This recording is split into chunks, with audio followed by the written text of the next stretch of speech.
Nicolas Normand, Ibeka était un soutien indéfectible de Paris Alors, dans la Ibeka aimait région. beaucoup la France. La France ne lui rendait pas forcément. Les relations étaient un peu tendues souvent entre Ibeka et la France. Par exemple, au sujet de l'application de l'accord d'Alger, Paris trouvait que les choses n'allaient pas assez vite, à tort ou à raison.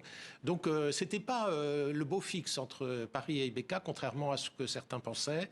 En plus, il était plutôt socialiste avec Sarkozy. C'était pas la même tendance politique. Mais enfin, ça, c'est peut-être secondaire. Voilà. Mais sur la corruption, il a essayé de faire un effort aussi, je crois, mais c'est un problème extrêmement difficile à traiter au Mali et personne n'a trouvé la solution miracle pour résoudre cette question. Serge Daniel, sur ce sentiment anti-français, est-ce que vous direz qu'il n'a pas saisi l'humeur des Maliens à la fin de sa présidence? Je ne dirais pas ça. Il aimait beaucoup la France, c'était évident, mais même lui, ses relations avec la France étaient des relations pardon, en dents de scie. Vous savez, en 2013, il a obtenu le soutien de François Hollande pour l'élection.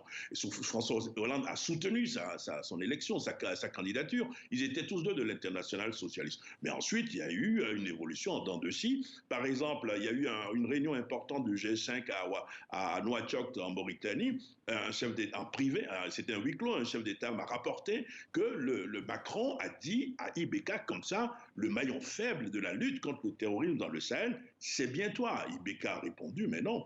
Et si le Mali saute, c'est une digue, et si elle saute, évidemment, la France va avoir des problèmes. Donc les relations évoluent en dents de scie, mais Ibeka, c'était quelqu'un qui se fâchait le matin avec Paris et le soir, il se réconciliait avec la France parce qu'il aimait beaucoup la France. Il connaissait tous les auteurs.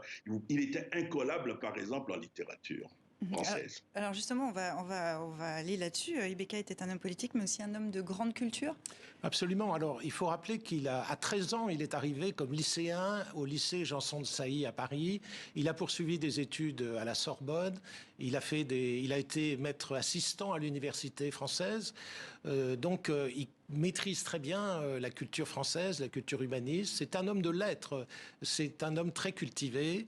Et il avait, c'est vrai, un intérêt pour l'histoire et la culture française. Et en même temps, c'était le descendant, pensait-on, d'une grande dynastie malienne, hein, les Keïta. Soundiata Keïta, c'est un héros national de l'histoire du Mali. En principe, il en descendait. C'est toujours difficile à vérifier ces choses-là, mais il avait cette réputation. Et donc, il avait cette double culture.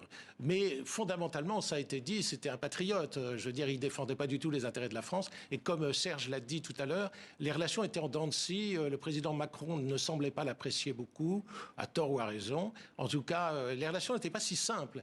Et c'était absolument pas une marionnette de la France, comme certains l'imaginent.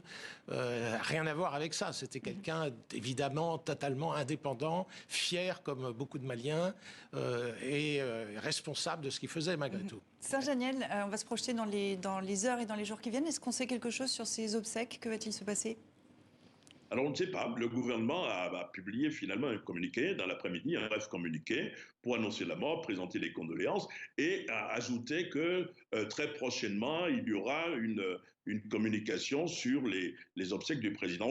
On s'attend ici, comme aux obsèques de l'ancien président Amadou Toumani Touré, à des obsèques nationales, parce que je le dis encore une fois, la situation actuelle au Mali est quand même une situation difficile. Nous sommes dans une transition, il y a des problèmes à résoudre. On a besoin d'unité nationale et je pense que les responsables de la junte vont saisir cette occasion pour montrer encore un moment d'unité nationale ici au Mali. Merci à vous deux, merci Serge et monsieur l'ambassadeur. Merci à vous aussi.